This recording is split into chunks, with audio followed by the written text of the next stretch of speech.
Hey, welcome back to the Frank Driscoll Show. I have special guest, Kamille Rose Soler, and she is the CEO of The Ultimate Life. And let me tell you, she is an amazing coach. She is a great entrepreneur, CEO. She does speaking events, and she works and also is known as the CEO Whisperer. And she works with so many entrepreneurs at the high level of people that are really looking to take their business to the next level. Please welcome Kamille Rose. Welcome to the show. Hey, what's up, Frank? Thanks for having me. Yes, we met quite a while ago at a few speaking events, correct? And I kind of knew right away that you were definitely going to be someone that was really going to make their mark in this industry. To share a quick story about you right off the bat, I remember in one of your amazing speaking events, and I was blown away by it. So anyone that really wants a great experience, please reach out to her and book her. It is awesome. But it actually had a personal impact and changed my life. It made me have a better relationship with my wife and really think of things in terms of her perspective. And a lot of times I just really thought truly just from mine.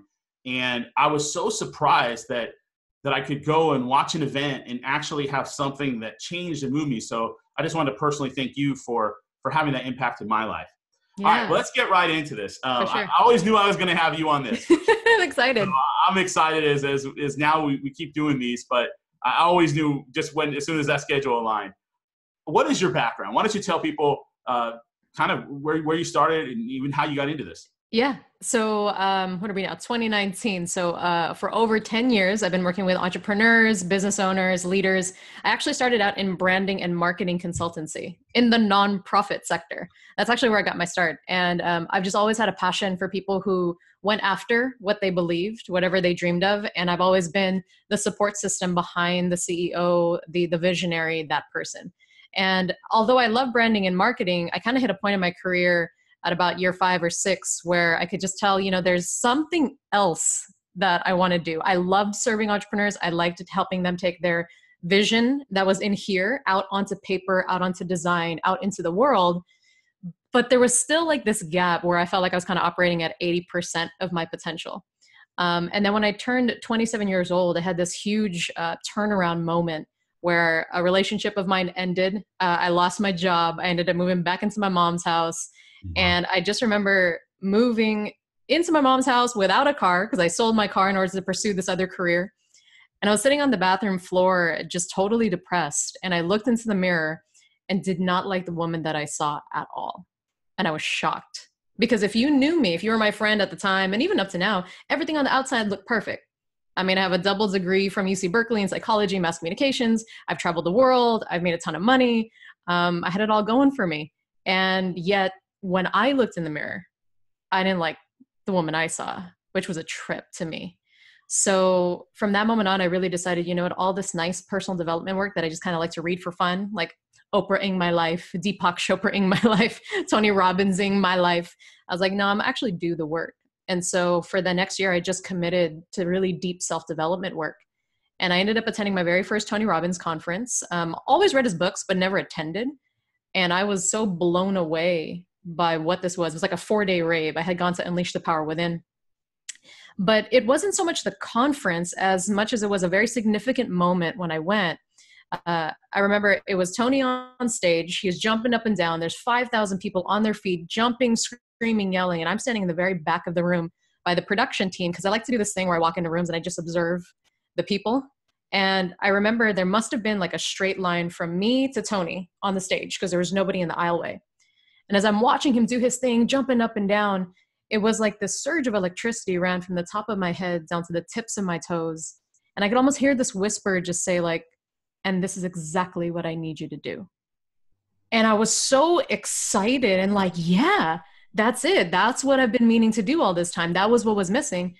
And then at the same time, I got this fear voice that came through that said, yeah, honey, but you're a 5'2" woman of color. Like he's a 6'7" Caucasian man. He can move a room, you can't. And I almost could not believe I had both voices in my head. And I remember walking out the room that day, I guess looking kind of sad. And somebody from the conference stopped me and said, hey, honey, you having a good time? And I was like, yes, sir, I am. And he goes, really? You don't look like it. So I guess he could see past my fake smile. And then I told him what I'm telling you now. And then he looked me in the eye and said, Mother Teresa was 4'10" and she changed the world. And I kind of got stopped in my tracks for a second. He goes, it has nothing to do with your actual size. He's like, it's what's in your heart that matters. And he's like, and if you truly believe you're meant to do this and you're truly the type to transform lives and this is what you want to do, then go for it. And I kind of got shocked by him. And then he was like, all right, have a good time. Then he just walked away. And I was like, oh, okay. And from that moment on, I knew in my heart, I was like, okay, I'm going to do whatever it takes to train myself as a coach, to get better as a speaker, to just start serving people at this level. And I knew entrepreneurs really well. So that was kind of the target that I went for. And then it was another mentor of mine who, when I shared this with him, and by the way, that's a little lesson learned. Not everybody I shared this with was on board. A lot of people were like, really? That seems like a lot. But to the right people in your life. So this guy was a mentor who I've never felt he wanted anything from me. He was just always pouring, hope and inspiration and motivation into me. The minute I told him, he was like, yeah, we've all been waiting for you to say that. And I was like, really? He's like, yeah, you've always been the CEO whisperer, even to us. It's like, you would always tell us little things that you could see that if we adjusted it, it made a massive difference in our business and in our life. He's like, we were just waiting on you. And It was so important for me. Yeah, it was so important for me to have people like that in my life, because especially when you're starting to transition and you're answering the calling, the thing, the passion, whatever you want to describe it as, your ego is going to get in the way. You're going to have some old fears, old self-limiting beliefs, outdated patterns of thinking. So having those, I call them feeders in your life, people who are just feeding life into you, from a really wise place, it's really, really important. So after that event, and then my mentor really breathing life back into me, I was like, all right, we're committed. Let's go. And I didn't honestly even have a game plan. I just quit all my branding and marketing stuff, cut off all my contracts, literally what I call burn the boats, right? I was on this stranded island of whatever my savings was, and said, all right, I'm going to start coaching people. And I'm going to just do what I've always done with entrepreneurs, but build my own brand this time. And then that's where the Ultimate Life was born. And so it's LYFE, which is live your fullest every day. And it started in January of 2016, right after my 30th birthday. Yeah. So now we're coming into our third full year, but I've been coaching since, 2008, but I didn't know it. I hid behind the branding and marketing consultancy, and it served its purpose. But this now, I've never felt more aligned in my life than I do now with what I do. So yeah, that's a little bit of background as to where this was born from. Sorry for the that is awesome. For the short question. I didn't even know all that. So like I said, I think this is, even for me, I gain a lot. I have a few questions from that to some follow-up. So one, it sounded like that meant those mentors supporting were key, and you had to kind of overcome maybe the haters or the doubters. Yeah. What's some advice, just real quickly? Let's say you didn't have a mentor that supported you. How much harder is that road to be able to sustain it by yourself? And how important was it to kind of just cast off those people when they were kind of doubting you, not thinking you were there? What would that situation look like if you weren't able to overcome that?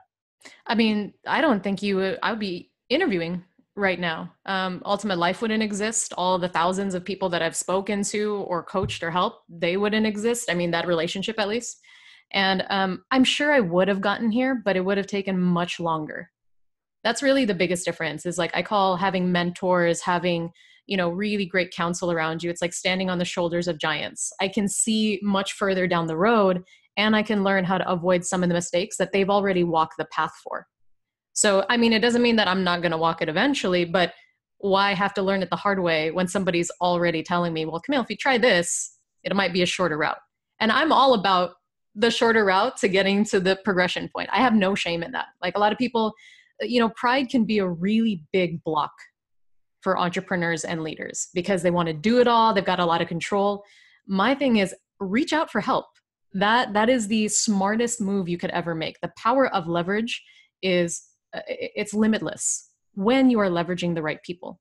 So to me, that's why I call them the feeders, the mentors, and you always know if they're good for you because when you're in their presence, you just feel full. That's the best way I can describe it.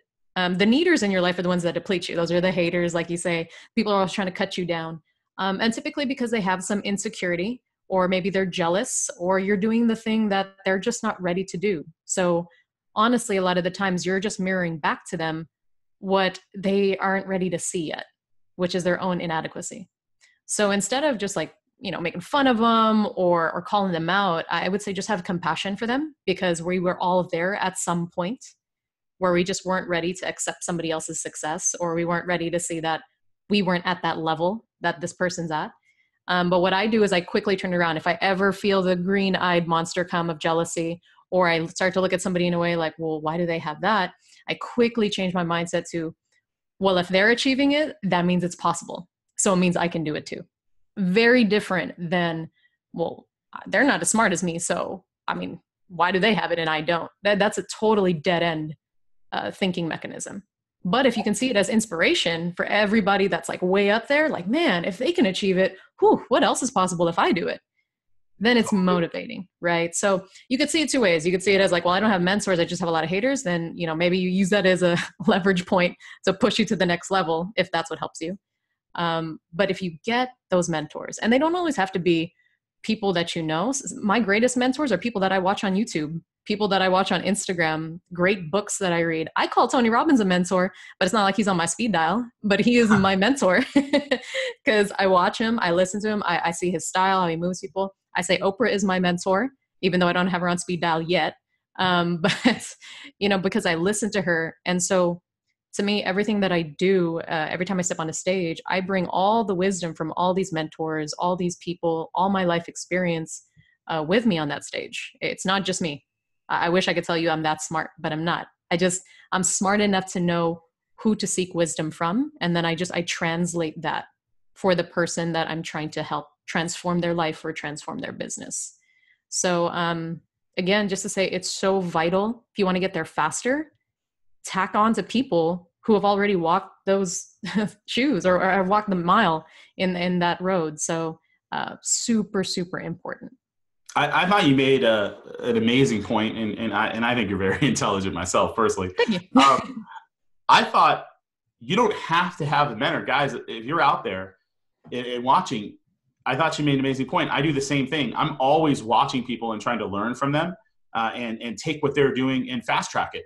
I don't have to come up with every single idea. If there's someone else out there that has helped or can help, even if I don't have personal contact, or if I do, there's so many resources, whether they're books or YouTube videos or those kind of things out there that we can follow along. And now we can even reach out to them with a messaging program. We can DM them. We can shoot them over them through Facebook or through Instagram or something else, Twitter, whatever. And we might even have a chance to contact them. Or another little trick, guys, that I'll give you for someone that I know that just recently went out on a speaking event that was able to get on Gary V's show. He didn't start with Gary V, right? He started with D-Rock. He started with the other producers and the other people, the videographers, and he got a great relationship with them. So sometimes if you're trying to get to that mentor, if you go to their assistants or the people that are supporting them and develop a great relationship, they'll let you know, hey, he's in the studio now, or I can pass along a message, or when you start to really, go all out for that. So just some little tips, just wanted to throw out there. And then the next thing, what do you think? Now you've been an entrepreneur and you've been on the other side of the business. How amazing is it to have your own business and own brand, and how important it is for you really to help grow that out and establish it? Oh. What are some tips that you've done as well to really get that to boom out there? Absolutely. So to me, every organization is just an extension of one person's shadow. And that's inspired by Ralph Waldo Emerson. And I say this to every single leader that I work with, because what they must always understand is your business is you. So if you want to grow your business, and that's an extension of who you are, then you must grow yourself. That's a huge piece to it. The level of success that you're going to have in your business is directly correlated to the level of self-care and success that you do on yourself. So self-mastery is probably the most important thing, I believe, and from what I've seen, to see success in all parts of your life. So for example, every time I see a dip in my business, or I feel like I'm not in flow, or I'm having tension with my team, I know that's rooted in something that I'm doing. Like certainly you can tweak things in your system and you can have those crucial conversations and you can do everything that all the management books tell you to do. But at the end of the day, I promise you're going to run into the same thing over and over and over again. And you're going to beat yourself over the head on a brick wall, if you must, because you're going to wonder, well, what is it that I'm doing wrong? And better question to be asking is like, well, okay, what is it within me that's kind of blocked here? Where am I being asked to up level? Maybe I'm being asked to address this particular issue in my relationship. Maybe I'm being asked to confront this particular fear that I have. Maybe I'm just being asked to relax and take a day off and actually take care of myself and my energy so I can come back refreshed, reset, and with great ideas for my team. But that's also the difficult part about being an entrepreneur is everything is on you. So you are solely responsible for everything at all times. And it's exciting because we also like the control of that. But truly, if you can just see it as an exploration of mastery of self, then the business will also reflect that. Like, for example, you look at really big corporations, right? Apple feels and looks very different under Tim Cook than it does under Steve Jobs. And that's a huge company. And that's just one person that makes all the difference. But one person does make all the difference because it's an extension of their persona. So one of the tips, I guess, that I would give is that put as much work into yourself, your own self-development, your growth, your spirituality, your self-care, your business acumen, as you do in the external pieces, like just trying to make sure you got the right tools and systems and management practices in place. It's also got to start from you because everything is just reflecting out where you're at in your life. A good example of this is, you and I know Josh Smith, the founder of GSD Mode, and that's how we got connected. And Josh tells the story all the time about when he got on his first coaching call with me. He's coming to me ready for like business coaching. And, one of the first questions I ask him is about his personal life. And he's like, what the F? Like, I don't want to talk about my personal life. Like, I want to talk about business. How do I get to like $1 billion level or this or that, And that's like super common amongst any entrepreneur that I work with. And I can very quickly tell where the block might be. And so when I ask certain questions, it's not to make people uncomfortable, but it is to make you uncomfortable. Because if I could find out where you're uncomfortable and you're able to overcome that fear, then you're unstoppable. Because I already know you all are going to make the billions of dollars, you're going to affect billions of lives. But what's going to happen is you'll sabotage your way along that path if you also don't realize the things that you're repeating in your life whenever you start to get some sense of success. You hear it all the time, like, Kamille, I always get to a certain point and then I sabotage myself. All that tells me is that there's an old pattern there, an old fear that you've actually avoided instead of looked at and risen above. And to be honest, it's not easy to do that alone because it's just something you're so used to that without an outside person, without an objective opinion, without a coach by your side to kind of walk you through the darkness, it can be very scary. So that's why I say, it's so important to achieve self-mastery. But then the second tip is get a mentor, get a coach, get somebody who is experienced at doing this. So as you said, Frank, fast track yourself to success. I mean, that's why the greatest players of all time, whether, let's say, I like basketball, and actually there's some like Laker stuff behind me, as you can see. So Michael Jordan, he's the greatest in the game, still in my opinion, but whatever, people can debate me on that with LeBron. But he always had a coach. Even if you're at the top of your game, you're going to have a coach. You just don't stop. So that's a huge part of me believing in what I do. And I drink the Kool-Aid to what I do. So I have my own team of coaches to help keep me aligned and then fast track me to that success. No, wonderful advice there. I mean, there's so many nuggets in there, and it's interesting. Sometimes I'll post a question in a little group I have, about like what's the thing stopping you the most from success, and it's almost at least 50 to 60% of the time they'll say me. It's not something else. It's themselves, and they recognize that there's some way they're being held back, but it's hard for the self-discovery. You kind of need that expert to be able to look at it and try to get that out of you and then fix and correct it. Because let's be honest, if you were able to overcome it, it wouldn't just keep stopping you year after year. It's like we keep repeating the same mistakes. We keep thinking we're going to do it. We're going to do it this time. And then we fall into the same kind of traps, if you will. And we're not really moving forward, right? Mm-hmm. In a lot of cases, or moving forward at a pace that we would love to move forward at. Right. So right. That's pretty cool that you have those. And then of course, as you mentioned, Josh, I mean, he's amazing in so many areas. So it's pretty neat to see that even he recognizes that, look, for him to improve, he has to look at someone else and maybe a fresh set of eyes to see what areas that he needs to improve on. Right. Mm-hmm. And then be open for that counsel and to know, hey, maybe someone else can help me. I cannot always fix every single thing. or someone that's an expert in a certain area. So definitely something for you guys who are watching to consider, because look, I would never have had the success that I've had without mentors or people or coaches to help me get where I'm at, for sure. And, to recognize that we need that as well. As much as I like to do things on my own, there's just certain ways they're going to fast track. So it's great advice, I think. Yeah. What was the biggest aha moment you've had, or any big breakthrough or epiphany since you've been doing the work that you've been doing? That's a really great question. A big aha moment that I've had. I would say that no matter how much money somebody has made, even if you're looking at them like, oh my gosh, I exactly want to be them. They're a billionaire or they're a millionaire. They have the exact same problems and issues with their mindset as you do, whatever level you're at. Even if you have $0 in your bank account or you have got $1 billion, it doesn't make a difference. Everybody goes through the same fears. Everybody has the same marital struggles. Everybody has the same anxieties about not being good enough or failing or succeeding. We're humans at the end of the day. And money is nice when it's seen as a tool, not an end game.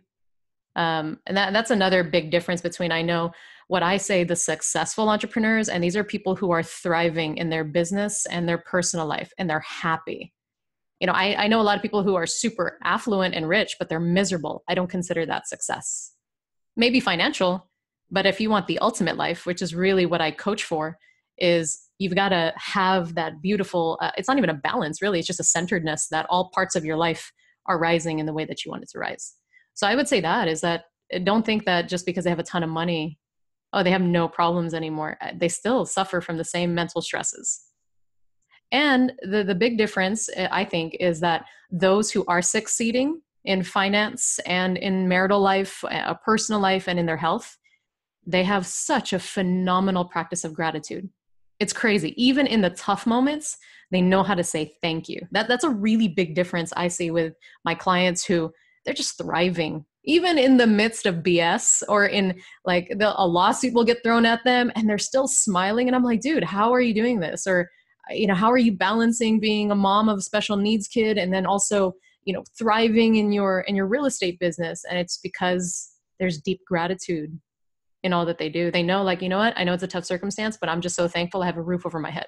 They'll find anything, right? I know it's a tough situation right now, but I'm just glad that I have my health, or that I woke up this morning and I don't have tubes down my throat, because I could have easily. And there's hundreds, maybe even thousands of people in a hospital right now going through that. I'm really, really upset with my husband or my wife, but you know what? I'm just so glad that we're both making the effort to try to get better. So, and the opposite is true too. People who just constantly complain about everything, even when they have $1 million+ I'm like, why do you hire me? Just to like complain all the time? You just want somebody to justify your complaints? I mean, fine if you want to hire me, but the reason they're miserable isn't because of their external circumstances. It's because of the lack of internal gratitude. So that's a big aha, is that there really is nothing that separates us all. We're human at the end of the day.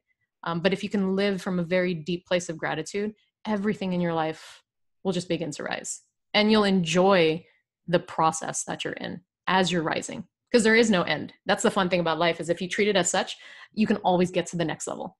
There is never a last level, truly. And even when people say like, oh, death is the last level, I don't know, maybe it's not. Maybe there's a whole different level afterwards, right? But while you're here, while you're in this experience, just keep growing, keep enjoying this process, and be grateful for everything that you're learning in it. That's really how you're going to live your ultimate life, from what I've observed thus far in coaching people. That's great. I mean, once again, so many nuggets again in there. I think I find it interesting too that the people that have all this money still have the same problems, right? and as always, the people, whether they're rich or poor, the ones that give gratitude, right, have much more of an ultimate life, or are moving towards that, because they're understanding what really is important in their life, and they're really fixing all the sides and all the different areas of it, and rather than someone that's just complaining and has this or that. So I like that for sure. What's non-negotiable for you? What's something that doesn't matter, you're not doing, it's just something that that's non-negotiable? Non-negotiable activity in my life, or non-negotiable in business, or Um, anything, there's a trade-off you're not willing to make in an entrepreneur. Kindness and integrity. Ooh. Like if I don't believe in something, you could offer me $1 billion. I'm not going to promote it. I'm not going to vouch for it. If I don't believe in it, if I don't think it's right, it has to be aligned with what I believe to be true. And I really talk a lot about leading from love. I am not perfect at it. I do my best. But if I think that something someone is endorsing is coming from a very fear-based place, I can't be a part of it. Like, it's just, that goes against all my values. And kindness. Again, I'm certainly not perfect at it, but I think kindness is one of the most powerful and challenging things you can do, especially as you grow in your position and influence. I think power can sway people one way or the other. It's either they're going to bring out the good in you or the really, really not so good in you. And I really do think it's non-negotiable that you can always be kind no matter what. Even in the face of extreme hate, you can find a way to, as they say, kill them with kindness. So to me, that's just a personal non-negotiable, because I know the power of it. I've seen how it's transformed people's lives. And particularly if I can stand in the place of kindness, even when somebody's being really hateful towards me, it changes them more than it affects me. So I would say those are my non-negotiables. And I've seen in action. I can't even remember a time where I've interacted where you haven't been extremely kind and helpful. And so I can honestly say that. Another question. What's been one of your greatest failures, and what has it taught you? Wow, you're so good at this. My greatest failures. I would say lying about who I really am just to please other people, or covering up my true opinion of something because I was just too afraid to make somebody else uncomfortable or hurt them. I think anytime I've hid myself, like my truest sense of self, out of fear of rejection or fear of being disliked, I'm a recovering people pleaser. So it's definitely something that I work on. I'd say that's my biggest failure. And the reason is because then I saw all the after effects of what it did. I became resentful. I didn't like people. I was unkind. And the truth was, it's just because I wasn't being honest about who I was. And I was blaming other people for that. When you have to wear a mask for too long, whether you choose to or you feel like you're forced to, you're going to become a really ugly person within, because it's not the truest sense of who you are. So I'd say that's my biggest failure. And it caused failure in all parts of my life. My relationships would fall apart. I wasn't doing well at work. It overflows, right? People can feel when you're not being 100, as they say, when you're not really being your true self. And the person who feels it the most is going to be you. That's how I got to that point of looking in the mirror and was like, I don't even recognize the woman that I see. But I didn't know, because I was just so used to doing that for so long. Well, look, that's an amazing response. I mean, honestly, it's so true. While you were saying that, I'm listening and thinking, gosh, and also you're not aligning yourself correctly around people that want to work with you or have a relationship with you. Correct. Whether it be friend or romantic or whatever, because you're not being truthful. And the worst is if they are, now they're thinking, well, I thought you were this way, or right. We're now we have to remember what did we tell them? What are we supposed to be in this situation? When you're just yourself, you can just be open and honest, and I think have much more of that balance in your life. So exactly. That's a pretty awesome answer that you by the way, the mask, my gosh.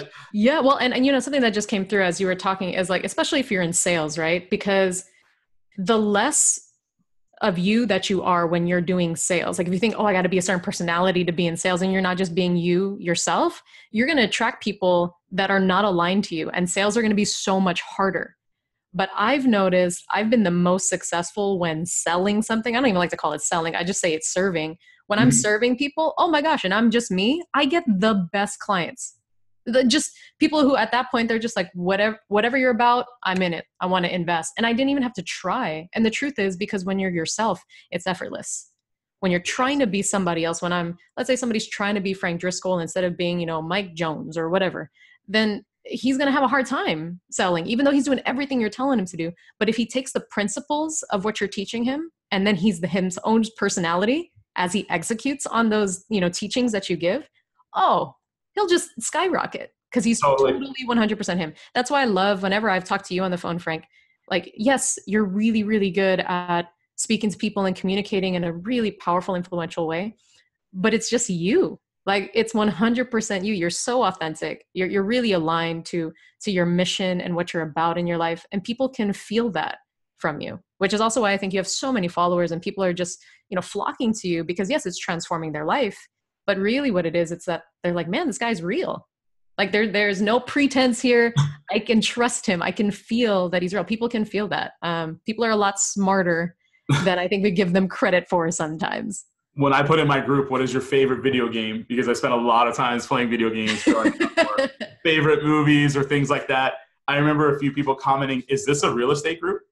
Like they're laughing. And I said, and my thought was, yeah, you've never played video games or watch movies? And I said, listen, that's a part of what we do. In fact, they can be very inspiring to us. Or for me, not playing was very inspiring to have success. Yes. but I like being authentic. If I'm asked for what your favorite R&B song is or your favorite country song, which I'm not a huge fan as much as others, maybe certain songs, but I know that there are other people that are. But I like letting them talk about those things rather than just real estate.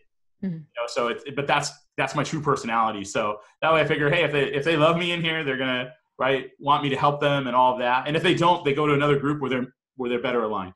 Yeah. I don't have to wear the mask, right? So I love it. Exactly. All right. What was your most important part of your whole business journey so far? The most important part of my whole business journey. Gosh, you ask really good questions. I want to make sure that I give you a true answer, not one that just sounds really nice. So give me a second here. Soundbite. The soundbite. The most important part of my business journey. I would say when I actually started building a team around me. And the reason that was important is because being a solopreneur, while there's a lot to do, it's also a control mechanism because I have full control of everything. But the minute I start collaborating with other people and I use the power of leverage, delegating out these edits, delegating out some of the marketing, delegating out this. And it's almost like letting your baby go to kindergarten for the first time. You're like, oh, but I raised you at home by myself for so long. And now I'm giving you to another teacher to use the power of leverage so your knowledge can grow, but I don't have full control of you all the time. I just hope and pray that everything I've taught you is going to translate. I guess that would be the best way for me to describe that feeling. But I also knew that if I want to scale, if I want to expand, I have to begin to trust the gifts and the talents of the people around me and just become a better leader. It's just a challenge for me to become a better leader because when you start building a team, the way I see it is I wear now two hats. I have my artist hat, which is me in my unique ability, as Dan Sullivan would talk about it. This is me coaching, teaching, speaking, only what I can do and what I do best. This is what I love to do, my artist side. This is my art. And then I have my CEO hat. And that's a totally different side of me. This is me cracking the whip, finding out what's going on with projects, talking to the team, making sure everybody's aligned, doing team bonding activities. So that's the managing of the people and the resources side of me, right? Different hats. They might overlap at times. I bring my coaching style. I'm very much a coaching leader. I don't really like to tell people what to do as much as I like to get the best out of them. But that was a really big moment for me because now I was like, well, now it's really a business. Like we're growing this, we're scaling, we're expanding. And not to say that you can't have a thriving business as a solo entrepreneur, but once you start really, for me, bringing other people in to help you cultivate the growth so that their lives can also expand, that was a pivotal moment. Now I was like, now I'm a CEO, because I have people to CEO over. So yeah, no, that I was think big that's for me. great. And you know what? I think there's a little bit, I think we think we can do it the best. There's a lot of people think, I can do all these roles the best. And the reality is we have certain things that we're really good at. And there's some things that other people are just better at than us. And by having that little bit of that humility to be able to hire up someone and let them perform it and let them excel. And maybe they think of an idea that's better than yours or perform that task better.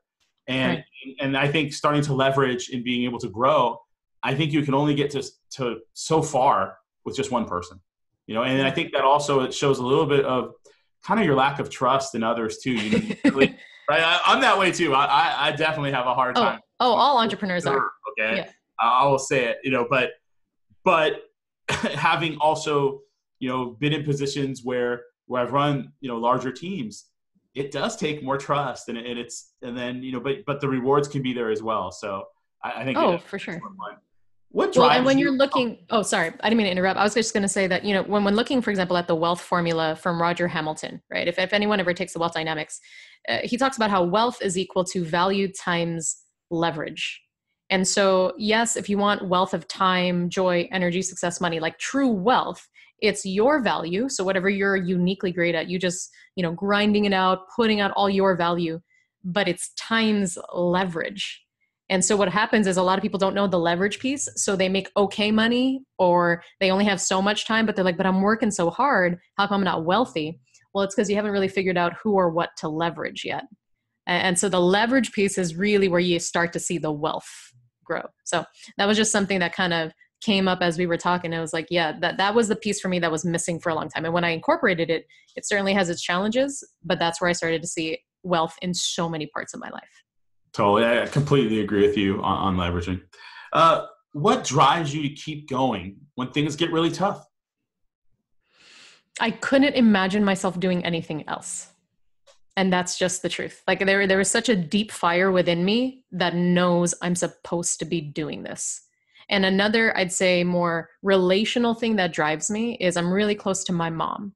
So I grew up with two Filipino parents who were immigrants from the Philippines in the 1980s. And then my mom became a single mom when I was about 5 years old. So growing up, I'd see her work 2 shifts. She's been a nurse for over 35 years now. 2 12-hour shifts, just grinding it out, taking care of me, taking care of my grandparents. And so now she's not going to want me to say her age, but I'm proud of it. She's over 60 and she's amazing and she looks super healthy and she's young and she's still working. But when I see that, like there's a part of me that says, you know what, I just want to get to a level where I can just totally retire mom. And she could just travel wherever she wants to go. She could have her house, not worry about any of the payments, because I'm in such gratitude for all the sacrifices she's made to get me through school, to keep our family afloat. So my family, but more even specifically my mom, is another big external piece that keeps me driving and going, because I never want her to look at me and say, well, all the efforts I've done have been in vain, even though I know my mom will never look at me that way. That's actually a personal thing that I just do to say, you know what, this is the gift you give back to your family. For every generation that has made a sacrifice to make us better and better and better, this is why I keep going, is so that we can keep rising every generation moving forward. So internal fire for sure. And then I would say my mom would be the external drive for me. And that's so awesome. And that's so awesome that you have that, because, like sometimes for ourselves, we can go a certain distance. But I learned, like when I managed different people, I would form up in teams. So if they didn't want to perform, it wasn't like they were letting down themselves. You were letting down the teammates, and man, they pushed it to a different level, because there is certain people that we have that inner fire that you talked about for sure. But man, when you get family involved, or kids, or your mom, or a friend, or right, you can then push through those times when you've had that bad day. When you've struggled, when just it, for whatever reason, it didn't work out the way you were hoping. But I love that it's not just you, right? You can make such a huge impact on other people. So you've got to keep going and go strong. Next question. What advice would you have? Let's say someone wants to start out either as an entrepreneur or they want to get into coaching, right?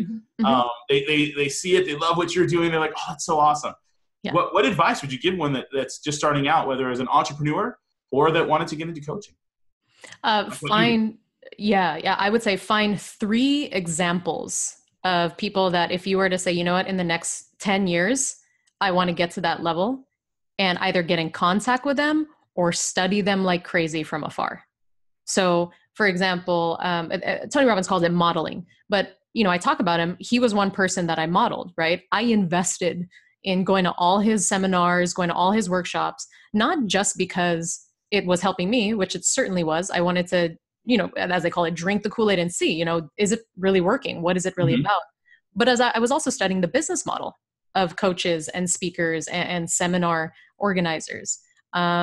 Lisa Nichols was another person that I would go and I would study her and I'd learn at her feet. I would go to her retreats. I would go read things by John Maxwell and see what he did in his company. How did he scale? I would read all the stuff by Robin Sharma. Like I would just study great people. And that was the beginning. And so as I started getting into this world and this environment, then naturally you start to meet other mentors, maybe people who are more accessible, but because they're younger than them, but you can still learn from their successes because they might be maybe 5 years in the game versus 20, right? And so I'm going to have more of a conversation with them. But that would be my first piece of advice is model. You don't have to reinvent the wheel. Learn from great models, and everybody's model is going to be different. So for example, if you want to get into coaching, maybe Tony Robbins isn't the type for you. Totally fine. Just model the coach that resonates with you. So that would, I'd say, be the second piece is after looking for those 3 people to model. Second is pay attention to just who you resonate with, because you have your own specific style in your business or your industry. I work with a lot of people in real estate, for example. So there are some people who I would say, you know what, go watch Josh Smith. You guys are totally aligned with that style.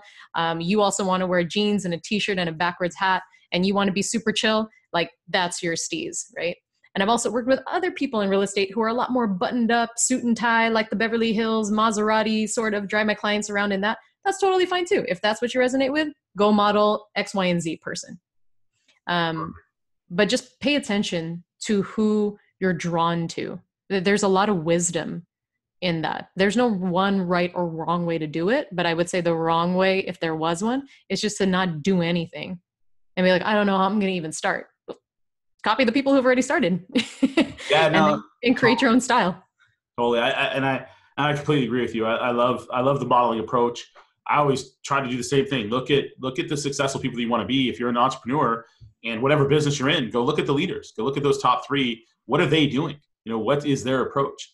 Whether it's in coaching or whether it's in real estate or whether it's in any entrepreneurial activity, you definitely want to learn from the top people. What are they doing? Break it down and then say, hey, I don't need to compare myself to them. Over time, I'm going to have strong performances. I'm going to have things that I do well, and then I'm just going to keep improving and just don't stop. So it was awesome. So, all right. So now people have watched you. They're super impressed. They're like, okay, Kamille Rose is awesome, right? And I want to have the ultimate life. How would they be able to reach out, find you, contact you, and get involved with what you're doing? Best way is you can follow me on Instagram. So you could just look up The Ultimate Life. It's Life, L-Y-F-E. I also recommend going to my YouTube channel and subscribing, because every single Monday I put out a new episode called Monday Mastery Minute, where in a couple of minutes I teach people how to achieve mastery in their business and their personal life. So it's pretty much free coaching every Monday. Just look up The Ultimate Life again. And then if they really want to get in contact with me personally, I can't answer all emails, but I have my team or I try to get back to it at least by the end of the week. Just go to www.theultimatelife.com. You can find me there.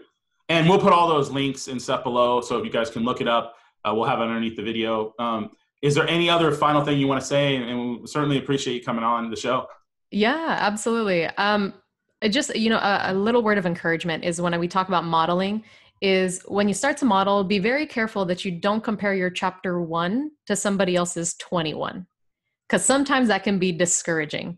Even your great mentors and leaders started somewhere, and it would be worthy to discover those stories so that you can be inspired. So I say always reading biographies of people or autobiographies is really helpful, because you can really read about their humble beginnings and be inspired by that. Just because I remember getting discouraged thinking man, my workshops only have 10 people in it. Well, come to find out, there was one point where Tony Robbins had 1 person in his workshop, and now he has 15,000. So just being careful of that. And then the last thing is just remembering you have greatness within you. Just unleashing it every day and surrounding yourself with the right people is so important. Frank, I think you're one of those great people that you just pour inspiration into others. And so it's important to be around people like yourself. I'm certainly here as a support system, but just literally surround yourself with positivity, as Gary Vee talks about it. Because we're already inundated with so much negative BS day in and day out. Drown out that noise with really positive, motivated people. We're out here. You just got to be surrounded by us. So that's what I would say. You're amazing, guys. It's Kamille Rose. She is awesome. The Ultimate Life. I strongly recommend it. I like I said, I've heard several of her events, and it's made an impact and changed my life. So I can 100% say that this is something amazing that she's doing. So please reach out. Thanks so much for tuning in to the Frank Driscoll Show. Like, subscribe, hit the bell, guys. We need it, right? It's a little bit below. Do it. I promise we're going to have amazing guests like this, and we're going to bring them back on and see what they're up to in the future as well. Thanks so much, guys. Take care. Put this in practice. Put it to use. Don't just watch. Actually make an improvement in your life. Even if you take one thing that you've learned and put it in your life right now and make that change. Make it happen. I promise you, great things can come just if you're consistent over time and doing it, and not be content with where you're at. Okay. All right, guys. Thanks so much. Take care. See you guys later.